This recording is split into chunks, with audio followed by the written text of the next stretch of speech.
Apa hukumnya suami yang tak mau kerja bertahun-tahun,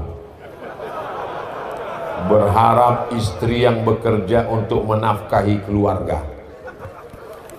Bagaimana cara mendekatkan atau mendatangkan jodoh untuk saya? Saya seorang akhwat. Apa hukumnya kalau pergi suatu acara bungkus makanan?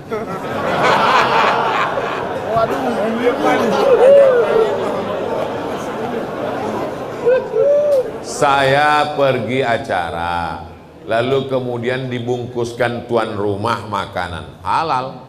Yang tak boleh itu saya bawa plastik masuk ke dalam. Tapi kalau sudah tradisi di kampung itu dan sahibul baitnya paham, sama-sama tahu, juga tak jadi masalah. Tapi kalau di situ tidak lazim, tak biasa, menyalahi adat, maka tidak izin dia. Makanan yang tidak izin itu bisa jatuh kepada haram.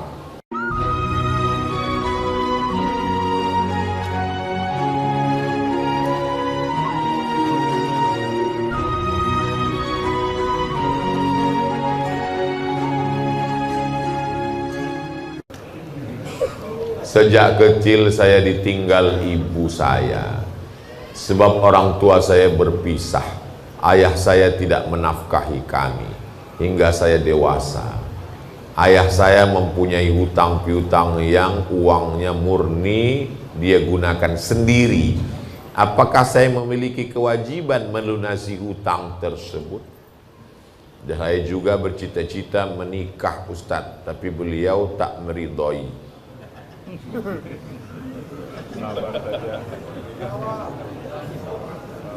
Seandainya seorang ayah meninggal dunia, dia meninggalkan hutang, hutangnya dibayar melalui tirkah. Tirkah adalah harta warisannya. Dalilnya mana? Mim ba'di wasiyatin yusi biha audain. Harta warisan tidak boleh dibagi sebelum diambil wasiat sepertiga dan dibayarkan hutang. Keluarkan wasiat sepertiga, dibayarkan hutang, baru boleh dibagi. Jadi orang meninggal itu hutangnya dibayarkan melalui tirkah, melalui harta warisan. Adapun anak, apakah wajib seorang anak membayarkan hutang orang tuanya dari uangnya pribadi? Tidak wajib. Tapi kalau dia mau berbakti, maka dia bayarkan. Engkau mau berbakti kepada ayahmu, bayarkanlah. Kalau kau tak mau membayarkan, tidak apa-apa, karena engkau tidak wajib menurut hukum Islam. Harta wajib dibayarkan dari harta ahli waris yang ditinggalkan. Jelas? Tapi saya tidak menyuruhmu untuk durhaka kepada orang tua. Walaupun orang tuamu tak memberimu makan dan dia tidak memberimu nafkah, sekarang setelah kau remaja dewasa mau nikah, lalu kau bayarkan, kau anak yang luar biasa. Allah akan membukakan pintu rezekimu dan anakmu akan menjadi anak yang berbakti kepadamu. Adapun orang tuamu yang tak baik, khudh ma safa da'ma kadar, ambil yang jernih, buang yang keruh, toh dia sudah meninggal dunia. Maka orang yang meninggal dunia itu, kata Nabi SAW, uzkuru mahasina mautakum, orang yang sudah meninggal sebut yang baik-baiknya saja. Jelas? Saya nanya, hukum orang yang meninggalkan sholat karena sakit. Karena kemarin saya meninggalkan sholat untuk menjaga ibu saya yang sakit. Orang yang tidak bisa sholat berdiri, maka dia sholat duduk. Allahu Akbar. Rukuknya agak rendah, sujudnya lebih rendah. Kalau dia tidak bisa duduk, kepalanya ke utara, kakinya ke selatan, kepalanya menghadap kiblat, miring. Miringkan tempat tidurnya. Kalau nggak bisa miring, karena tulangnya retak, dia telentang. Rukuk sujudnya pakai kedipan mata. Allahu Akbar. Allah. Allah. Kalau dia tidak bisa juga, kita sholatkan. Namanya sholat jenazah. La kafarata laha illa dzalik. Kalau air kencingnya netes terus, dimandikan, dicucikan, dibersihkan, pakaikan pampers setelah masuk waktu. Sebelum masuk waktu tak boleh. Setelah azan, pakaikan pampers, wudukan. Tak bisa wuduk, tayamum kan. Lalu kemudian sholat jamak, tidak pakai qashar. Zuhur 4, asar 4. Nanti maghrib 3, isya 4. Jadi sholat dia 3 waktu. Subuh, zuhur, tarik asar, maghrib, tarik isya. Tidak ada yang menggugurkan sholat. La kafarata laha illa dzalik. Mudah-mudahan anak-anak sabar mengurus orang tuanya. Tak sabar kau mengurus orang tuamu. Berapa lama sudah kau urus orang tuamu ini? Sudah 3 bulan Pak Ustadz, saya lelah. Seandainya dulu dia berkata seperti yang sama, kau sudah mati sekarang. Seandainya dulu orang tuamu berkata, aku lelah ngurus kau nak, kau uruslah dirimu. Udah, kita ini udah mati semua. 5 tahun, 10 tahun dia ngurus kita. Kita memandikan dia cuma 3 kali, dia memandikan kita 10 kali. Merawat. Kalau orang tuamu masih ada, berarti Allah sedang meletakkan sesuatu yang mulia pada dirimu. Tiket surga. Ridallahu fi ridal walidain. Ridho Allah terletak pada ridho orang tua. Izinkan saya bertanya pada malam yang berbahagia ini. Apakah kita berdosa jika kita menegur orang tua kita ketika tahu perbuatan yang mereka lakukan salah? Kuntum khaira ummah. Kalian ini umat yang terbaik. Kapan kita menjadi umat yang terbaik? Ta'muruna bil ma'ruf. Ajak orang buat baik. Wa tanhauna 'anil, larang orang buat mungkar. Jadi kalau orang tua kita mabuk Pak Ustadz, orang tua kita main judi Pak Ustadz, orang tua kita ke dukun Pak Ustadz, apakah judi, dukun dan mabuk itu mungkar? Mungkar. Maka kita cegah. Caranya, jadi jangan mentang-mentang udah ngaji, udah tobat, udah hijrah, dekat dengan Abu Abi Tengku Ustadz, pulang ke rumah, munafik, itu ayahmu. Kalau kau panggil dia, setan, berarti kau anak. Coba lihat Nabi Ibrahim alaihissalam. Apa kata ayahnya Azar? La illam tantahi, kalau kau tak berhenti menceramahi aku, la arjumannaka, ku lempar kau pakai batu sampai mati. Wahjurni maliya, tinggalkan aku, pergi jauh sana. Apa kata Nabi Ibrahim? Sa'astaghfiru laka rabbi, aku akan mintakan ampun kepada Allah untukmu wahai ayahku. Innahu kana bi hafiya, Allah itu mengabulkan doa-doaku. Jadi tidak boleh berkata kasar kepada orang tua. Wa in jahadaka, kalau orang tuamu memaksamu, ala an tusyrika bi, mempersekutukan aku, kata Allah, la tuti'huma, jangan kau taat pada ke orang tuamu. Tapi baca ujung ayatnya, wa sahibhuma fid dunya ma'rufa, tetaplah bergaul, berinteraksi dengan baik. Jangan pernah berhenti, tapi dengan cara yang santun.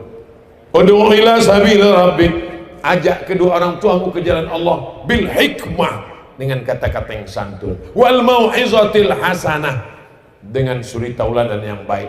Mesti berdebat, berargumentasi. Wajadilhum billati hiya ahsan, berdebatlah dengan cara yang terbaik. Jadi kalau kebetulan ibunya belum pakai jilbab, belum menutup aurat, mak pakai baju tutup aurat ya mak ya, kelihatannya ketiak emak itu macam leher onta. Kasar kali cakap kau. Kalau tak percaya tengoklah mak, ini gambar. Jangan kasar-kasar. Karena bagaimanapun dia dulu yang mengandungmu 9 bulan 10 hari, melahirkanmu meregang nyawa. Kau gendong dia dari Banda Aceh ke Makkah, terus ke Madinah, terus ke Padang Arafah, terus ke Musdalifah dan Mina. Tak dapat menebus sekali teriakannya saat melahirkanmu. Dengan kata yang paling lembut, paling baik, pakai lidah orang lain, pinjam lidah ustadz untuk menyampaikan kebaikan dan doakan dia. Allah akan membukakan pintu hidayah. Tak ada yang sulit bagi Allah, tapi Allah ingin melihat kesabaranmu dan keseriusanmu. Mudah-mudahan orang tua kita yang belum lagi dapat hidayah, dibukakan Allah pintu hidayah insyaallah. Bagaimana hukumnya menanam sesuatu di dalam tanah yang di atasnya didirikan bangunan, misalnya rumah, ruko, dengan harapan, keyakinan bangunan itu kokoh. Di tempat saya, bahkan rumah saya, gedung kelas, masjid, memang sebelum bangun itu memang di dalam, di tanah itu ditanam supaya kokoh. Yang ditanam itu apa Pak Ustadz? Tiang pancang. Karena tanahnya tidak seperti di Palu, tanah batu. Tanah di tempat kami di Riau itu gambut. Jadi untuk membangun kelas 120 tiang pancang di dalam. Bukan itu maksud kami Pak Ustadz. Maksud kami bagaimana hukumnya menanam kepala kerbau. Dulu di negeri kami, di bumi Melayu, Riau, orang Melayu itu kalau mau buat rumah, di bawah itu ditanam kepala kambing. Jadi datanglah ulama. Ulama ini tidak keras, ulama ini tidak mengatakan haram, bid'ah, wa kullu bid'atin dhalalah. Enggak, dia tanya, ini kenapa kepala kambing dibuat di dalam?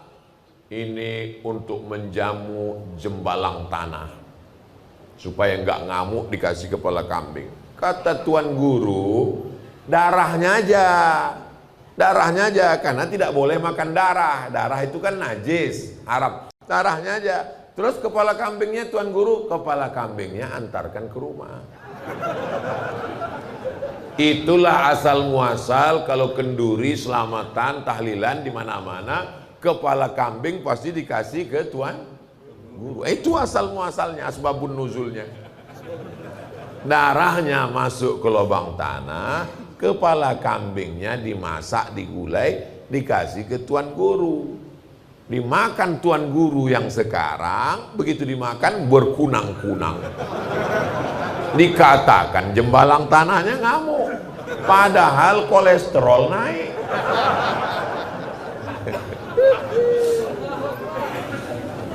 Jadi ulama itu dulu dengan kesantunannya untuk menjauhkan dari kemusyrikan.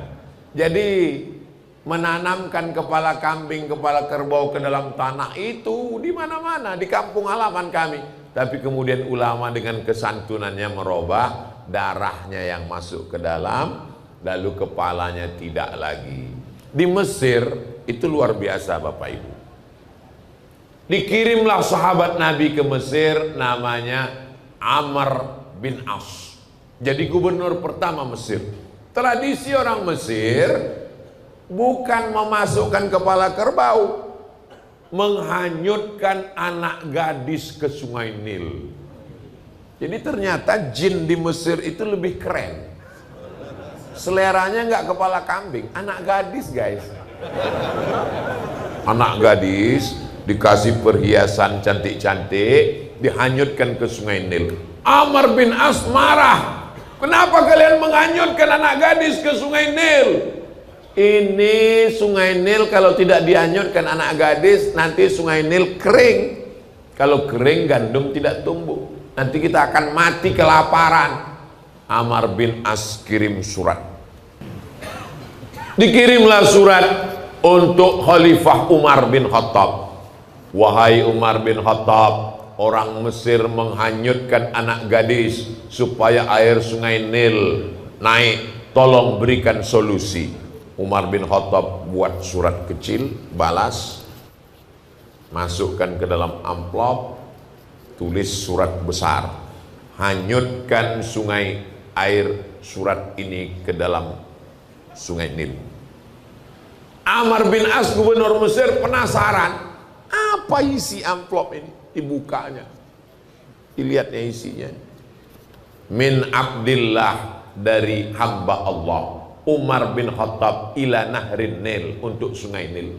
In kunta tajri min qibalillah fajri, kalau kau mengalir karena Allah, mengalirlah.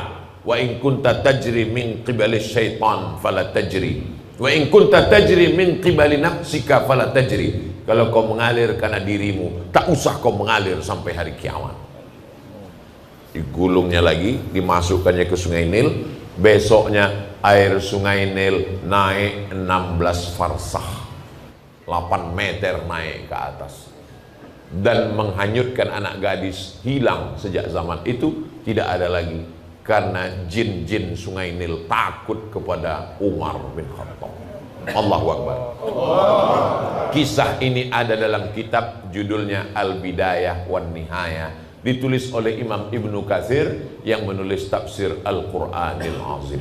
Itulah mengapa para ulama biasanya, para habaib, kalau diminta untuk mendirikan rumah, buat ruko, buat kantor, biasanya mereka tidak lagi melakukan itu untuk jin jembalang tanah, tapi mereka usir dengan zikir. Afdhalu zikri fa'lam annahu la ilaha illallah, la ilaha illallah. Habis itu kepala kambingnya tidak dikasih ke sana, dimakan bersama-sama, kenduri memohon perlindungan dari Allah Subhanahu wa ta'ala. Bagaimana cara mendekatkan atau mendatangkan jodoh untuk saya? Saya seorang akhwat. Rezeki harimau tidak tertukar dengan musang. Kalaulah rezeki musang ditangkap, tahu musang? Bukan musang king, itu durian. Kalaulah rezeki musang ditangkap harimau, maka musang itu sudah punah di dunia ini. Apakah masih ada musang sekarang?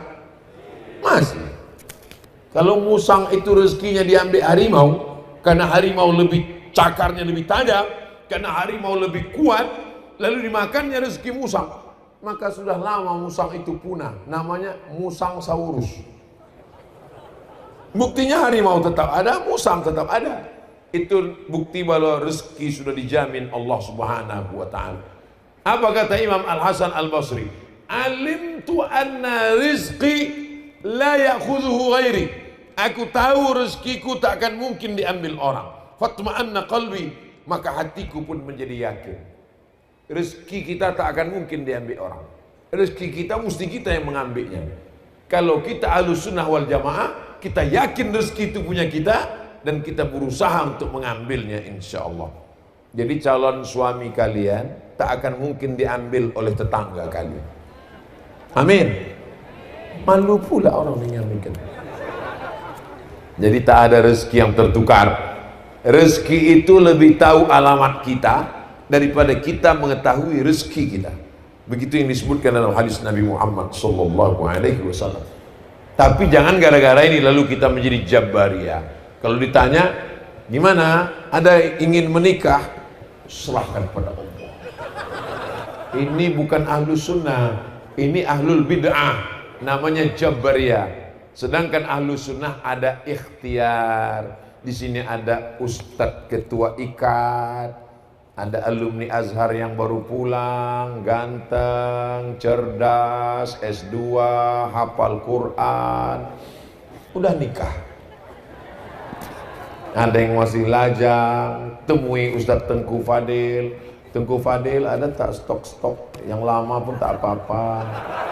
Temui Ustadz Tim Uas, Ustadz Nazar, ada tak yang second pun tak apa. Gitu, ada ikhtiar dan usaha.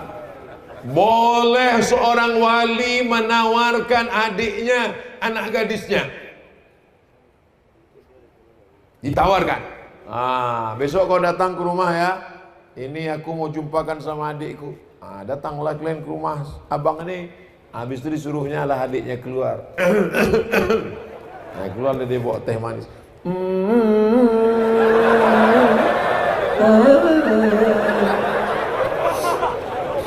pun kau tengoklah sambil nengok TV.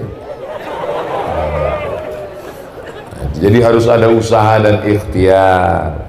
Satu lagi Ustaz, jika ada yang datang dengan niat serius, bagaimana memantapkan hati? Memangnya ada pilihan lain? Macam banyak aja pilihan. Kalau udah datang itu, jadi perempuan ini begini. Perempuan ini seperti orang masuk kerja, masuk kantornya jam 8, kantor tutup. Keluar dari rumah jam 7. Jam 7 lewatlah bis pertama. Lewat bis, tang tang, kata klakson bis. Ah, penuh kali bisnya. Ah, nantilah. Jam 7.15 berlalu satu bis. Jam 7.30 muncul bis. Tang. Memang tidak penuh, tapi nggak ada AC-nya. Ah, nantilah. 7.45 lewat ojek. Teng teng teng teng. Ah, ojek pula, nanti ada bis lagi. 7.59 apa yang lewat pun jadilah.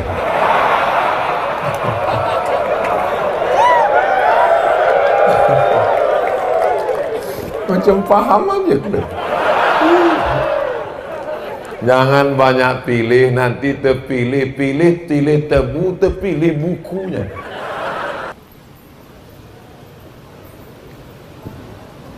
Kata talak 1 apakah sudah jatuh talak 3 apa belum?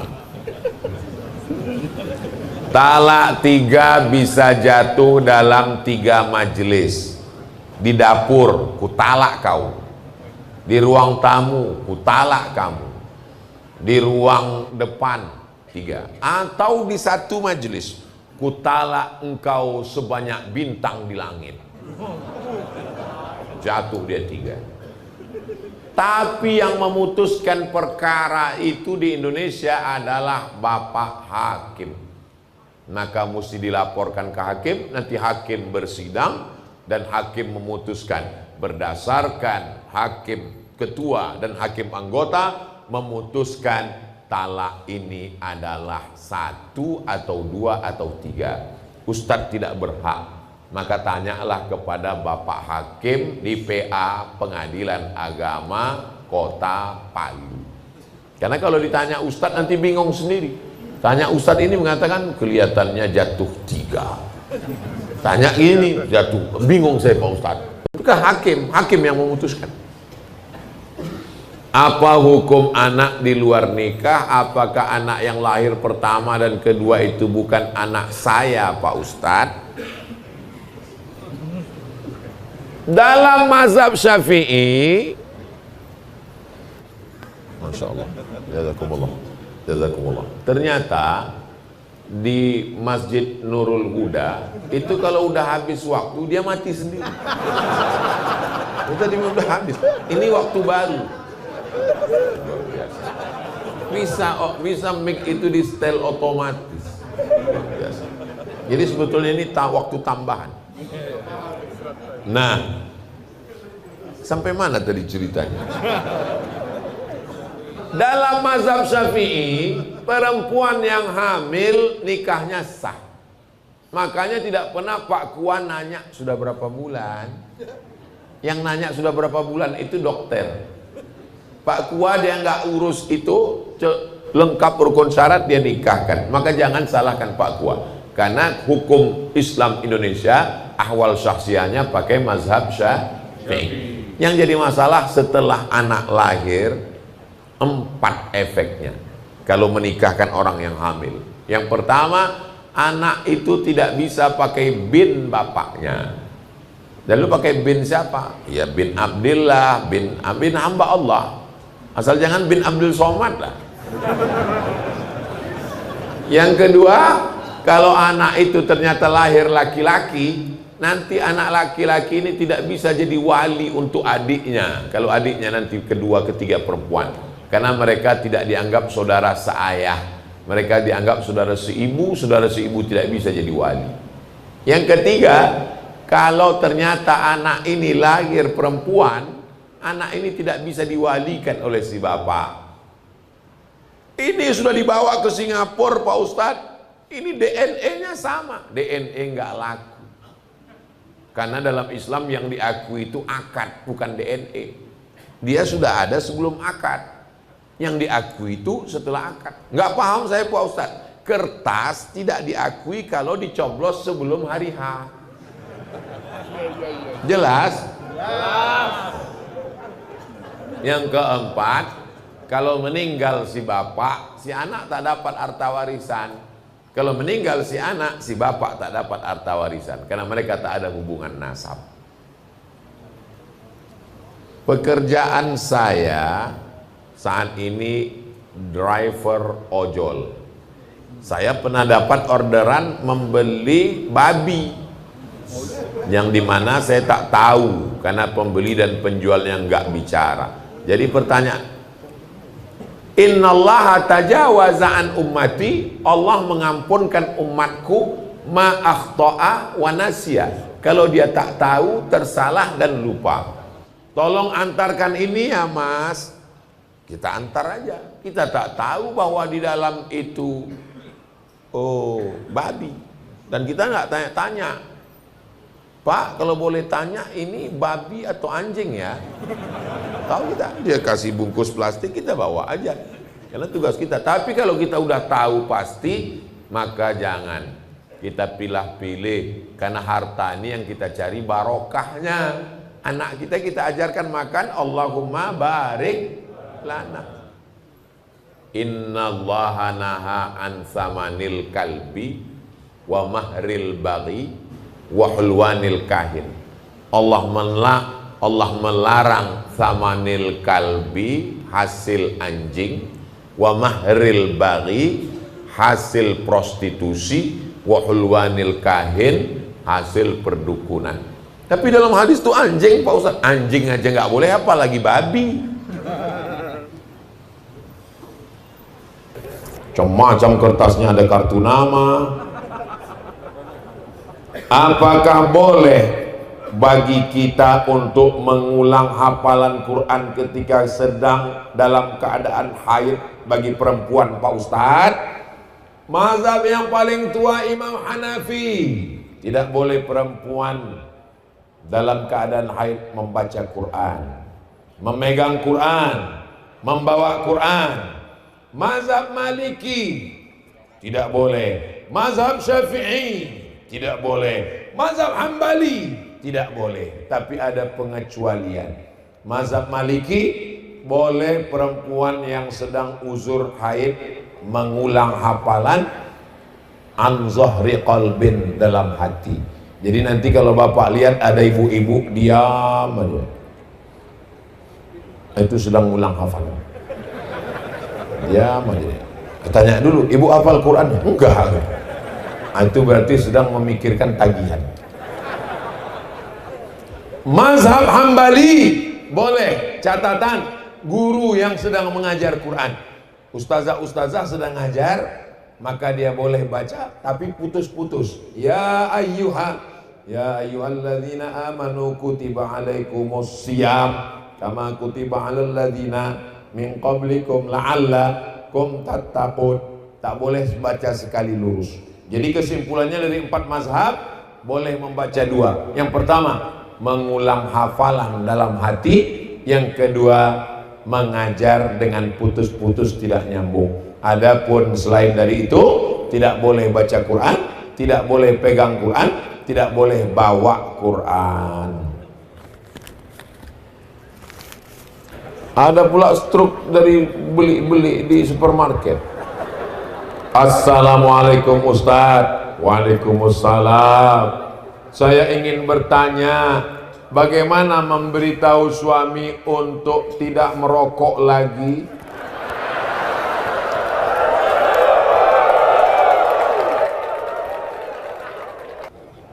Jangan ibu pulang dari pengajian Lalu ibu panggil suami ibu, mentang-mentang udah ngaji.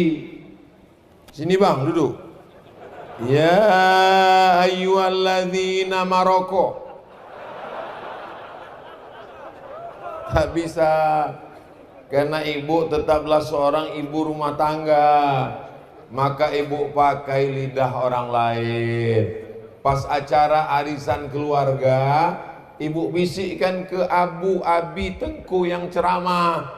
Kebetulan Ustadz dari Ikatan Alumni Timur Tengah. Ustadz tolong ceritakan bahaya tembakau ya Pak Ustadz. Nanti cerita ceramah lah Ustadz itu. La darara wa la dirara. Tak boleh memudaratkan orang lain, memudaratkan diri sendiri. Contohnya tembakau. Aku nih kata dia. Nah, habis itu khutbah Jumat, sampaikan ke pengurus, Pak pengurus, tolong singgungkan sedikit masalah tembakau nih pengurus. Khutbah Jumat, jamaah Jumat yang dimuliakan Allah. Hari ini ada orang yang membakar uangnya, padahal Allah mengatakan innal mubadzirin, orang yang mubazir kanu ikhwana syayatin, saudara setan. Aku juga nih. Jadi dari mulai khutbah Jumat, pengajian arisan keluarga, pengajian di masjid, akhirnya, tapi jangan lupa ada yang lebih hebat daripada pengajian. Ad-du'a silahul mu'min. Ibu bacakan Al-Fatihah, bertawassul kepada Rasulullah. Ya Allah, tutupkan pintu hati suamiku ini ya Allah. Tidak sulit bagi Allah. Innama amruhu idza arada syai'an ayaqula lahu kun. Lalu kenapa dibuat Allah begitu panjang ceritanya? Prosesnya. Allah ingin buat ibu dapat nikmat lebih hebat daripada dunia dan seisinya. Ayyahdiyallahu bika rajulan wahidan. Satu orang dapat hidayah karena mulutmu, khairum min humurin na'am, lebih baik daripada seekor unta yang merah. Dalam riwayat lain, khairum minad dunya wa ma fiha, lebih baik daripada dunia dan seisinya. Mudah-mudahan ibu yang risau dengan suaminya merokok segera berhenti insyaallah. Amin ya rabbal.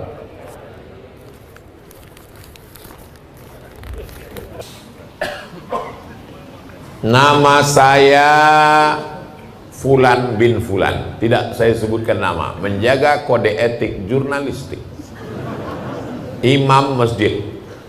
Tentang sebagian paham menyatakan peringatan Maulid Nabi katanya bid'ah. Maulid Nabi itu bid'ah.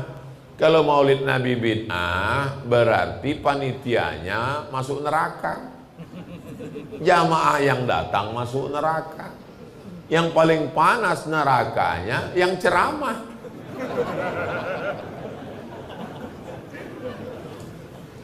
Maka dijawab oleh Imam Jalaluddin Abdurrahman As-Suyuti.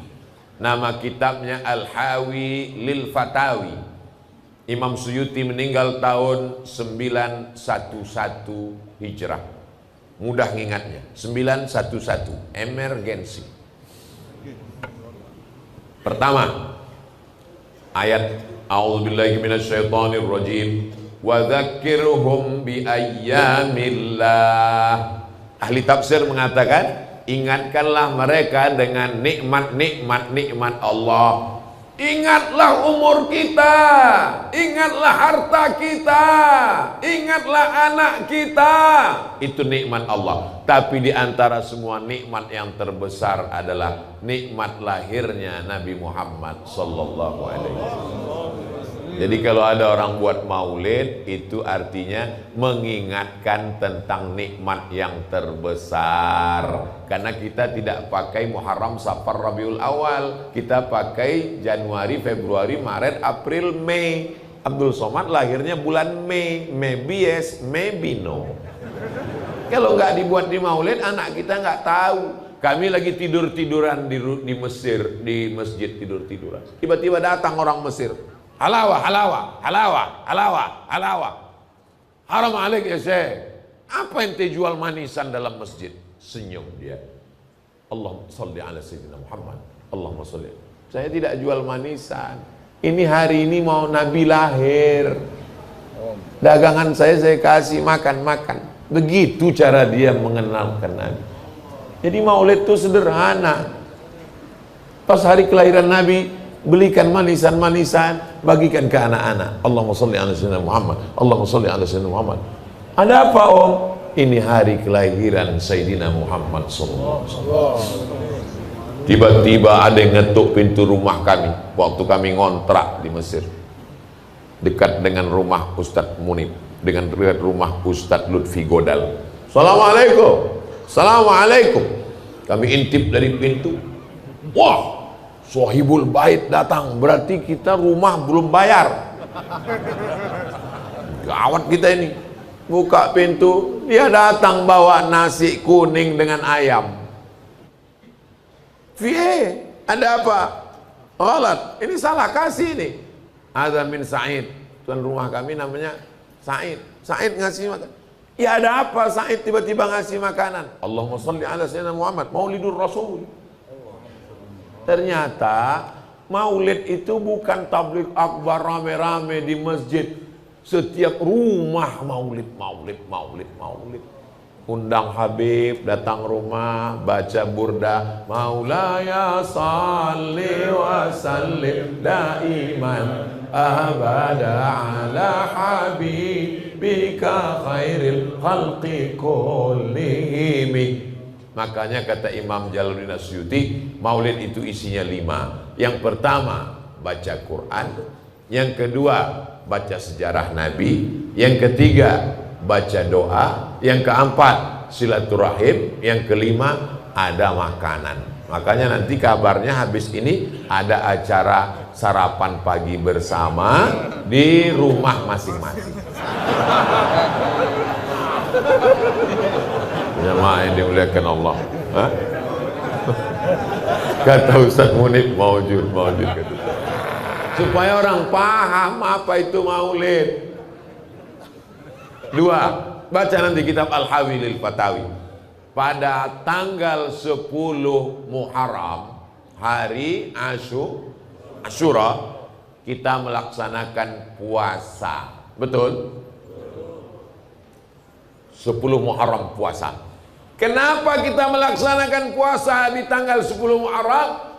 Karena bersyukur kepada Allah, Allah sudah menyelamatkan Nabi Musa dan menenggelamkan Fir'aun pada tanggal 10 Muharram. Pertanyaannya, Allah menyelamatkan Nabi Musa itu sudah lama kan? 3000 tahun yang lalu. Kenapa kita di Muharram itu tetap puasa tiap tahun? Kata Imam Suyuti, itu dalil boleh mensyukuri nikmat itu berulang-ulang setiap tahun, walaupun momennya sudah lewat. Dan syukur kita di bulan Maulid adalah dengan tabligh akbar, bersedekah, bersyukur atas kelahiran Sayyidina wa Maulana Muhammad sallallahu alaihi wasallam. Pendalilan 10 Muharram itu diambil Imam Suyuti dari siapa? Dari Al-Hafiz Ibnu Hajar Al-Asqalani. 2 Al-Hafiz, Al-Hafiz Ibnu Hajar Al-Asqalani, Al-Hafiz Jalaluddin Abdurrahman As-Suyuti melaksanakan maulid dan membolehkan maulid. Al-Hafiz hafal 300.000 hadis buat maulid. Tiba-tiba ada ustadz hafal 3 hadis kalau laptopnya hidup. Kalau laptopnya mati hadisnya hilang, mengatakan bid'ah. Saya lebih mau ikut Al-Hafiz Jalaluddin Abdurrahman As-Suyuti dan Al-Hafiz Ibnu Hajar Al-Asqalani. Kalau bapak mau ikut ustadz yang hafal 3 hadis laptopnya hidup, terserah. Saya hanya menjelaskan dalilnya. Manhajuna manhajul bayan.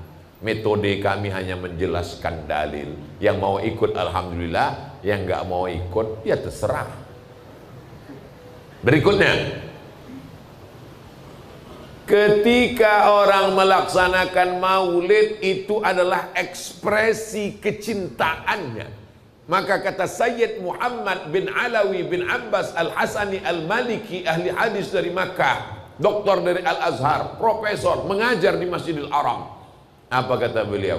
Kalau ada orang bertanya, kenapa kalian buat maulid? Kenapa buat maulid? Berarti sama dia dengan nanya, kenapa kalian bahagia dengan kelahiran Nabi Muhammad SAW?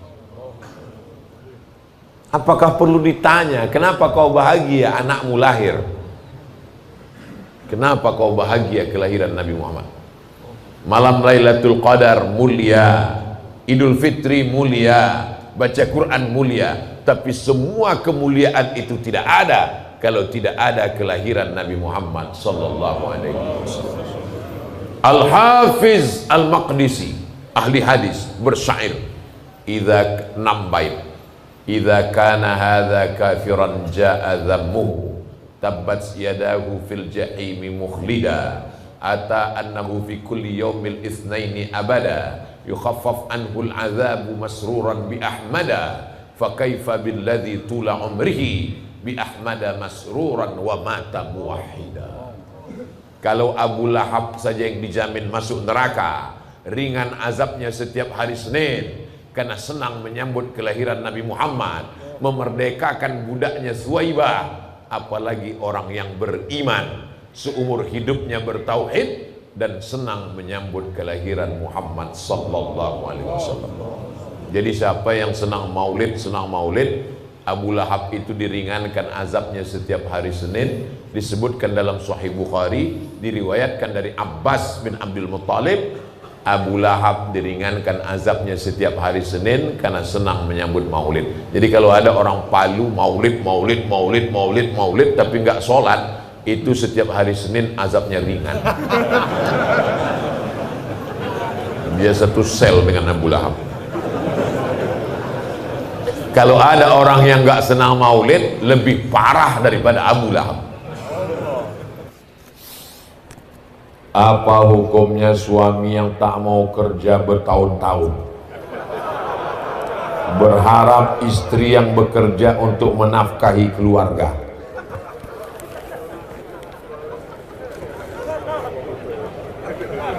Masih ingat sirat ta'liq? Kalau saya meninggalkan istri saya sekian tahun lamanya, atau 6 bulan tidak memberikan nafkah zahir dan batin, maka istri saya datang ke pengadilan agama. Tak ingat saya sirat ta'liq Pak Ustaz? Tulislah di situ www.google.com sirat ta'liq. Tulislah di situ di YouTube, nanti kau dengar bunyi sirat ta'liq. Istri yang tak dinafkahi 6 bulan, maka dia datang ke pengadilan agama, lalu kemudian hakim akan menjatuhkan kalau cukup syarat, karena sudah ditaklikkannya kepada hakim. Tapi ini istri kan solihah baik, tak mau dia jauh dari abang, walaupun tak kerja tetaplah buah hati belayan jiwa Pak Ustaz. Susah untuk berpindah ke lain hati Pak Ustaz. Maka bagaimana caranya menyuruh dia bekerja? Gimana caranya? Laki-laki itu punya 5 kewajiban, kalau tidak dia laksanakan berarti dia meninggalkan kewajiban dosa. Yang pertama, ngasih makan. Ibu udah dikasih makan? Banyak yang belum makan. Yang kedua, memberi pakaian tanpa saya tanya. Saya sudah tahu karena semuanya menutup aurat. Sampai pramugari pun kalau sudah sampai ke Bumi Nangro Aceh Darussalam langsung menutup aurat. Pas sudah keluar baru dibukanya balik. Yang ketiga, tempat tinggal. Apakah ibu sudah dikasih tempat tinggal? Sudah. Yang keempat, pendidikan. Aslinya istrinya di rumah, suami yang mendidik, tapi karena suaminya pun tak bisa, dibawanya ke masjid Haji Kecik Lumi, dibawanya ke tablik akbar pengajian supaya mendengarkan pendidikan. Aku tak bisa mengajarmu, Mam. Dia selalu manggil istrinya Mami.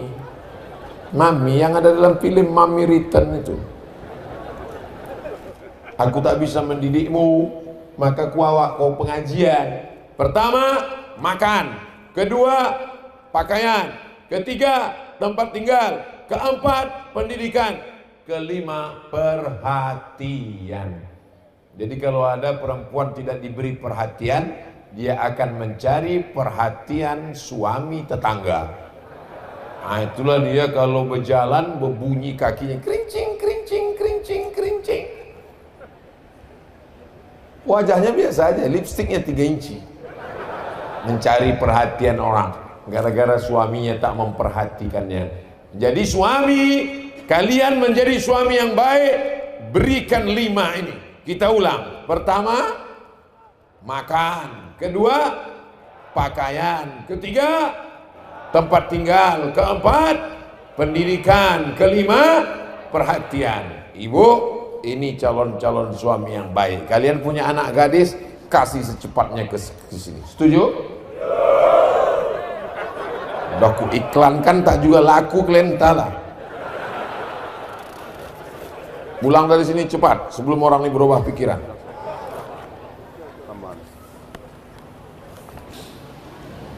Apa hukumnya mengangkat imam masjid yang bacaannya kurang baik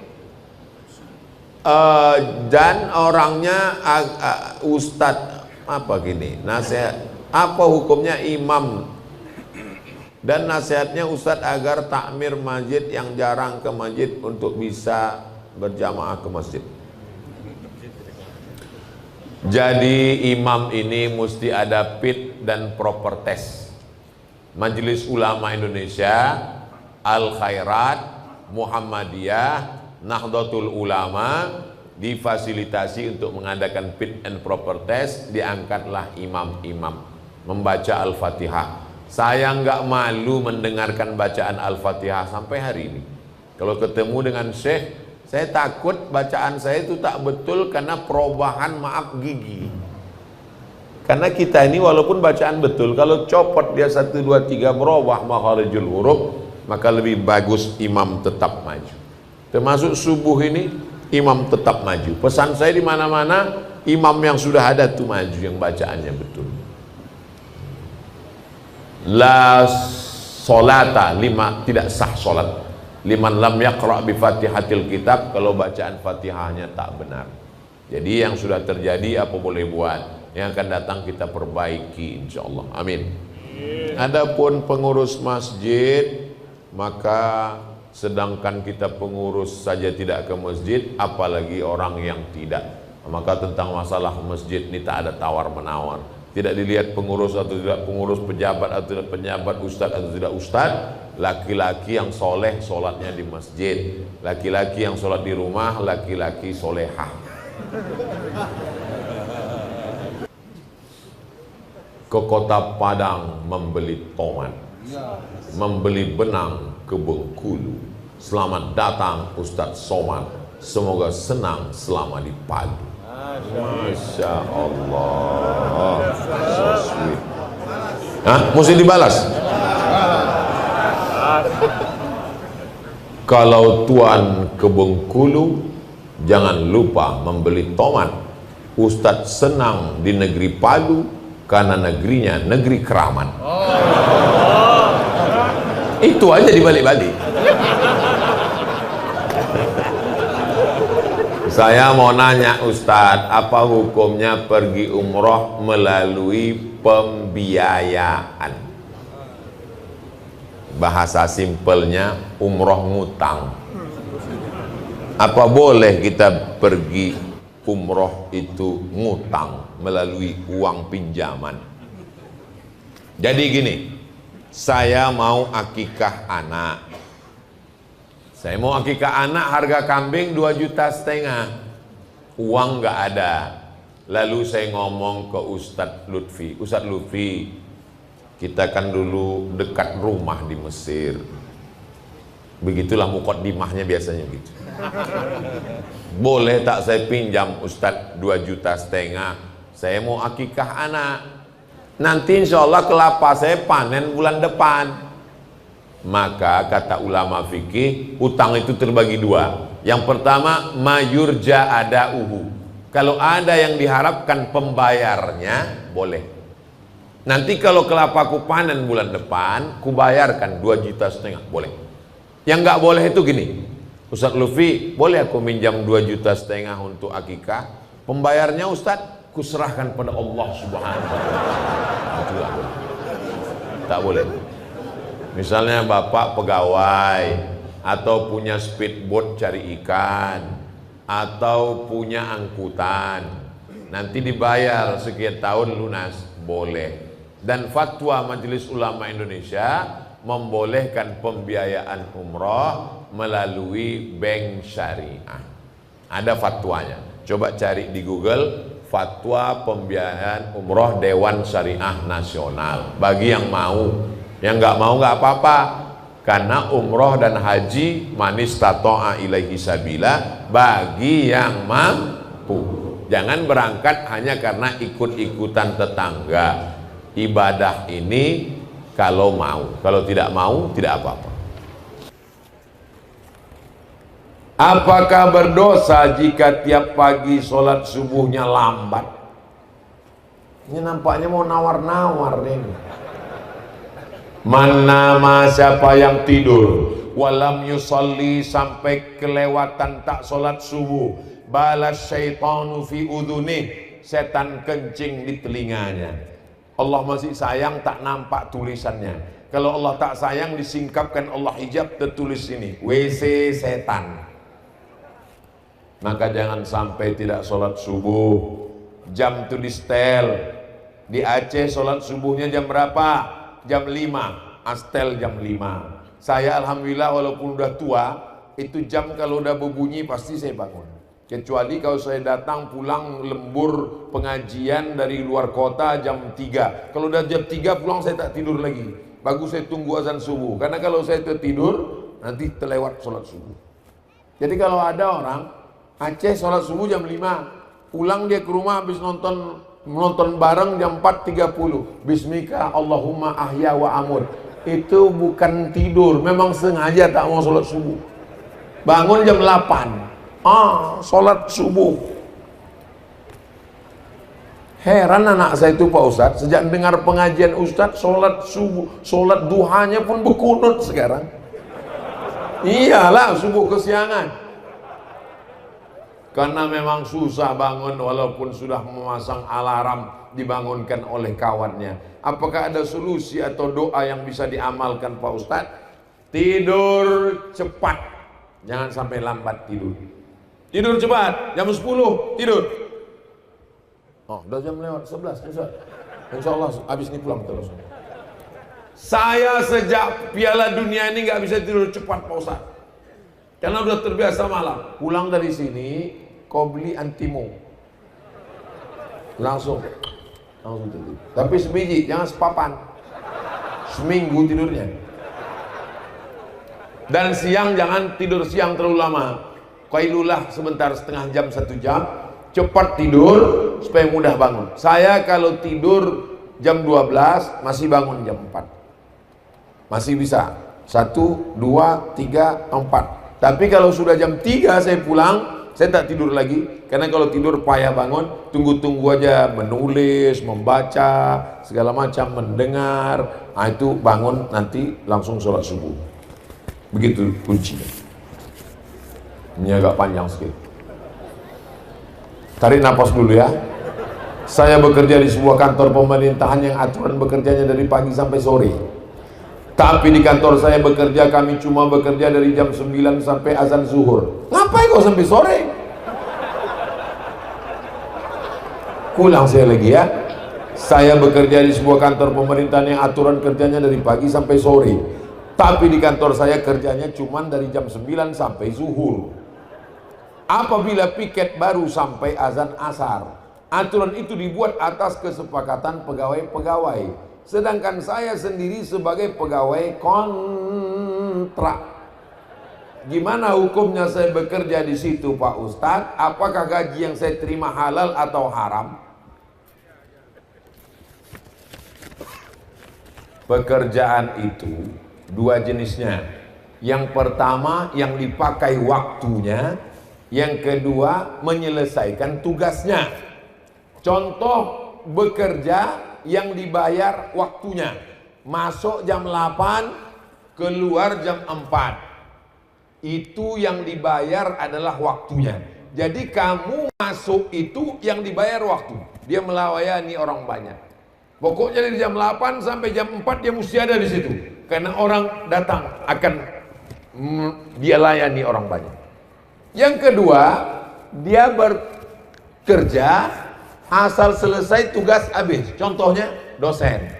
Dosen tidak mesti masuk dari jam 8 pagi sampai jam 4 sore. Aturan yang lama. Sekarang saya tak baru karena sekarang saya tak tahu karena saya sudah keluar. Yang penting dia punya beban 12 SKS, 16 SKS, 2 SKS, 16 tatap muka. Asal sudah masuk 2 kelas 1 hari, 3 kelas pulang. Tak mesti jam 4 sore.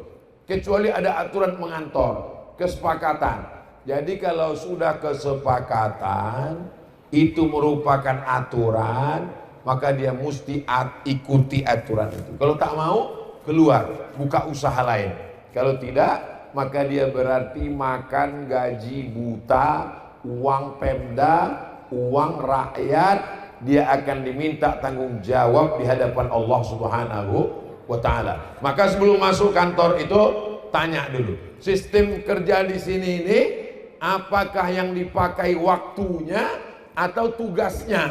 Kata atasan, tak ada tugas-tugas di sini. Pokoknya kau masuk dari jam 8 pagi sampai jam 4 sore. Jam 4 baru boleh keluar. Cek log pagi, cek log sore. Itu berarti mesti gitu. Tapi kalau kata dia asal selesai tugas pulanglah. Berarti jam 12 pun selesai pulang. Ada yang 2 jam selesai pulang. Karena yang dilihat tugasnya, yang dibayar itu mengerjakan tugasnya, bukan waktunya. Jelas?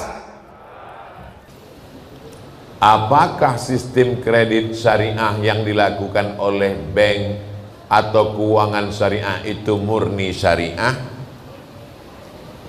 Ini bank syariah. Bank syariah biasanya di kanan ya. Ini bank syariah, ini bank konvensional.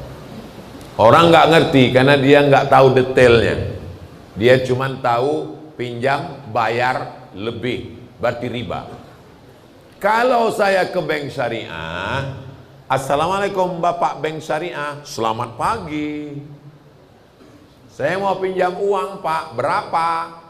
100 juta, kasih 100, bayar 120, riba. Kalau bank syariah tak gitu. Assalamualaikum bank syariah. Waalaikumsalam. Saya mau pinjam uang Pak. Nggak boleh pinjam uang karena riba. Kalau boleh kami tahu untuk beli apa ya Pak? Saya mau beli motor, saya mau beli mobil. Mau pinjam berapa? Mau pinjam 200. Bank syariah membeli mobil. Bank syariah membeli mobil. Sekarang mobilnya menjadi milik bank syariah. Lalu bank syariah menjual mobil itu ke saya dengan cara cicil. Maka akadnya uang dengan bank. Jelas bedanya? Yang tadi uang dengan yang ini uang dengan bank. Banyak kita tak memahami akad itu karena sama aja Pak Ustadz, malah bank syariah lebih besar, sekejam-kejamnya ibu tiri lebih kejam bank syariah. Ya nggak ngerti detailnya. Yang menjadi Dewan Syariah BSI itu kakak kelas kami di Mesir, namanya Dr. Oni Sahroni, S1, S2, S3 Al-Azhar, fikih, usul fikih, ekonomi syariah. Jadi godok. Yang jadi masalah orang kita sekarang, kalau mobilnya rusak dia bawa ke bengkel, AC-nya dia rusak dia bawa ke servis AC. Tapi kalau dia nggak ngerti agama, dia betulin sendiri. Ini yang jadi masalah. Sama pilot pesawat dia percaya, nggak kenal dia sama pilot tuh, nyenyak dia naik pesawat. Tapi sama ustadz dia nggak percaya. Dia manusia, saya manusia. Memang betul. Tapi dia belajar bertahun-tahun ngapal Quran di pondok. Kita percayakan ini pada ulama. Dewan Syariah Nasional mengatakan akad ini benar menurut syariah. Maka kita ikuti, kita bangkitkan ekonomi syariah. Kalau tak jelas, ulang sekali lagi. Bagaimana menurut Ustadz tentang penerapan ilmu fikih, tauhid, tasawuf serta penerapan contohnya dalam kehidupan.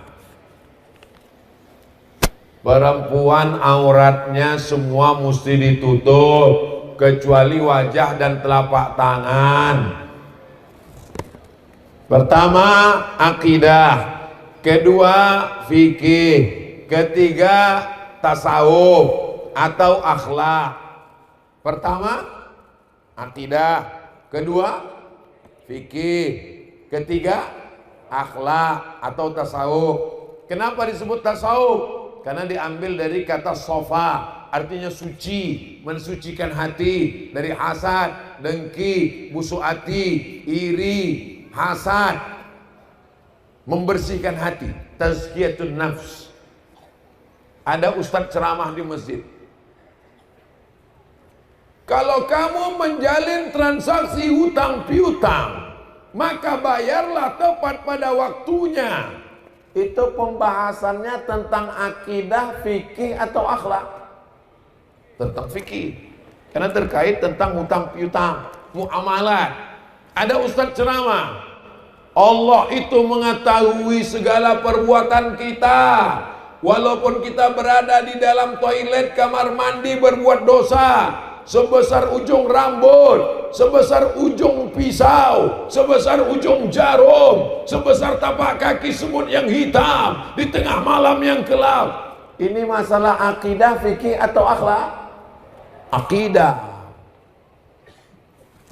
Marilah kita mensucikan hati kita.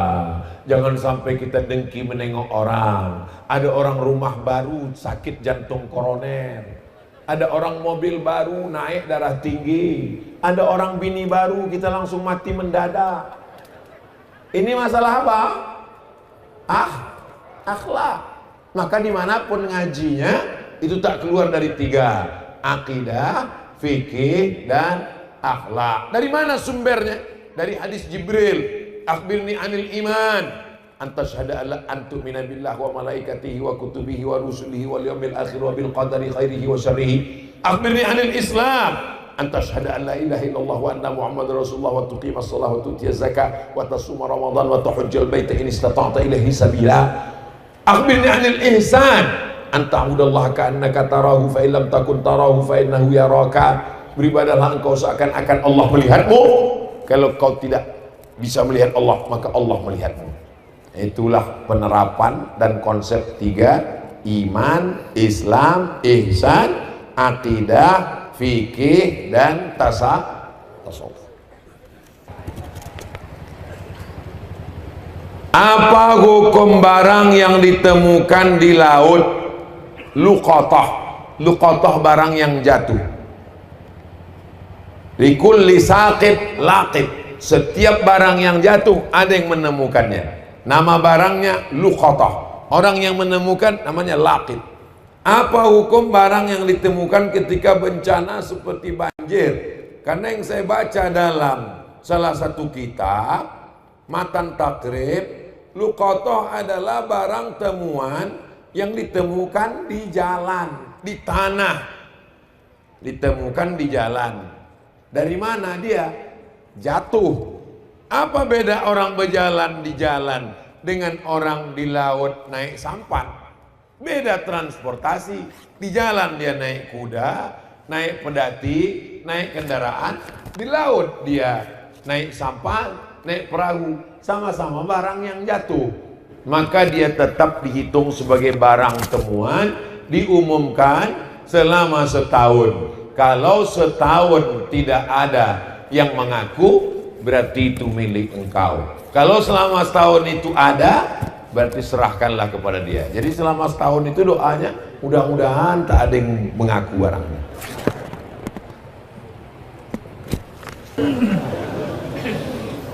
Tentang merapatkan shop dalam sholat, bagaimana cara merapatkannya Pak Ustadz? Mangkibun bimangkibin, bahu rapat dengan bahu. Qadamun biqadamin, kaki rapat dengan kaki. Saya ini termasuk orang yang tidak terlalu sensitif. Kalau ada orang merapatkan bahunya ke bahu saya tenang aja.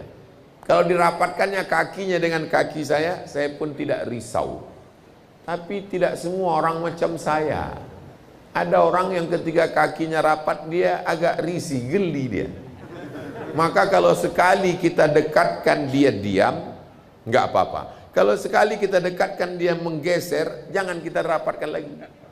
Karena kalau kita geser nanti dia geser terus. Khawatirnya dia preman baru taubat. Begitu kita geser 2 kali, epam itu jalan.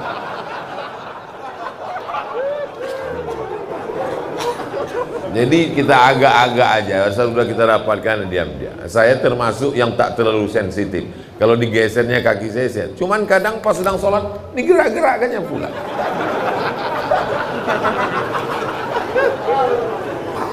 Bagaimana dengan orang yang menempelkan kakinya?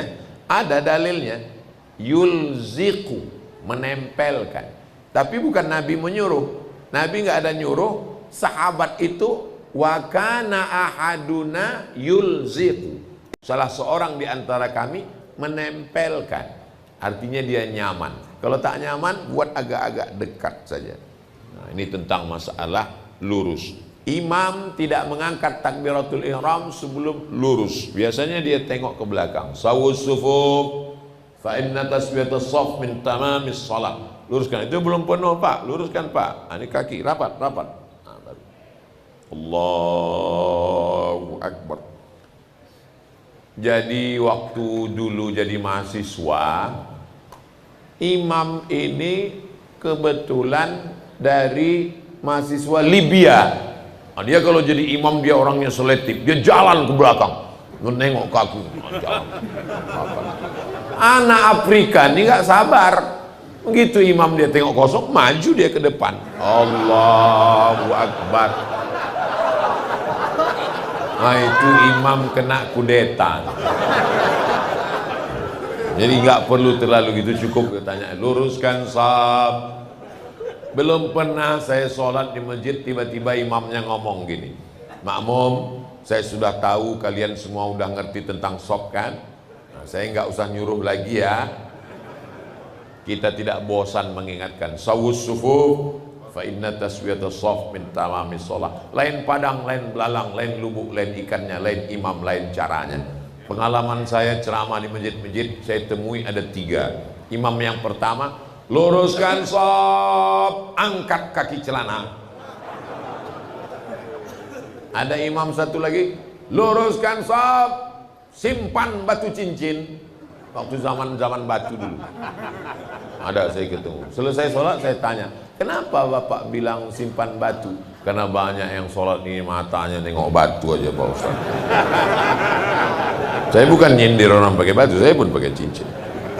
Ada pula saya sholat di Masjid Istiqomah di Pulau Bengkalis di Riau, pakai irama, luruskan shaf, matikan HP. Kami semua yang pertama sholat agak-agak tersenyum. Kertas terakhir. Oh belum lagi, ada terakhir satu lagi.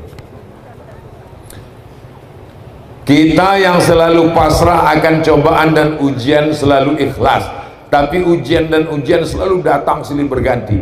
Apa yang harus kami lakukan? Apakah ini cobaan atau hukuman? Bagaimana nasihat Ustadz untuk kami? Terima kasih Pak Ustadz, semoga Ustadz Tengku Abdul Somad selalu dalam lindungannya. Amin. Adakah manusia ini yang tidak diuji Allah Subhanahu wa Ta'ala? Tak ada. Nabi Adam alaihissalam diuji. Apa doanya? Rabbana zalamna anfusana wa illam taghfir lana wa tarhamna lanakunanna minal khasirin. Nabi Ibrahim diuji. Ujian pertama punya ayah Azar penyembah berhala. Ujian yang kedua menghadapi umat yang menyembah bintang gemintang. Ujian yang ketiga menghadapi umat yang menyembah berhala. Ujian yang keempat tidak punya anak. Ujian yang kelima punya anak mesti diasingkan ke tanah suci. Ujian yang keenam diminta untuk menyembelih anak. Tidak ada manusia yang hidup tanpa ujian. Cuman kita tak tahu ujian dia. Enak kau ya, kemana-mana jalan sana jalan sini, aku tak bisa pergi jauh. Kenapa? Aku diuji Allah, aku di rumah aja. Kenapa kau di rumah terus? Kau tengoklah keningku berbisul. Kita sangka dia ini yang berjalan ke sana ke sini ini tak ada ujian. Enak kau ya, jalan ke sana kemari tak ada ujian. Aku sebetulnya dari tadi ini jalan sana ke sini karena Abu Bisul juga. Di mana? Di sini. Tapi bukan berarti saya berdiri dari tadi ini Abu Bisul. Jadi kadang kita menyangka orang lain tak ada bisulnya, padahal bisul dia lebih parah, cuman dia tak mengeluh saja. Apakah yang datang ini azab? Ada orang demam. Dari mana kita tahu demamnya itu azab? Atau demamnya itu menggugurkan dosa? Atau demamnya itu mengangkat derajat? Kan 3 kemungkinan. Tak tahu kita. Tidak ada hadisnya. Kalau demamnya demam panas tinggi itu laknat. Kalau demamnya demam puyuh itu ngangkat derajat. Enggak ada. Maka sikap kita kalau datang sesuatu yang tak menyenangkan, husnuzon. Ana inda husni zonni abdi bi. Mudah-mudahan dengan segala musibah itu Allah melepaskan dari dosa-dosa kita. La yusibul mu'min min nasabin wala wasabin wala saqamin wala syaukin. Orang yang duri menusuk tapak kakinya, demam panas, gundah gulana, sakit kepala, kaffarallahu anhu biha sayyiati. Dengan itu Allah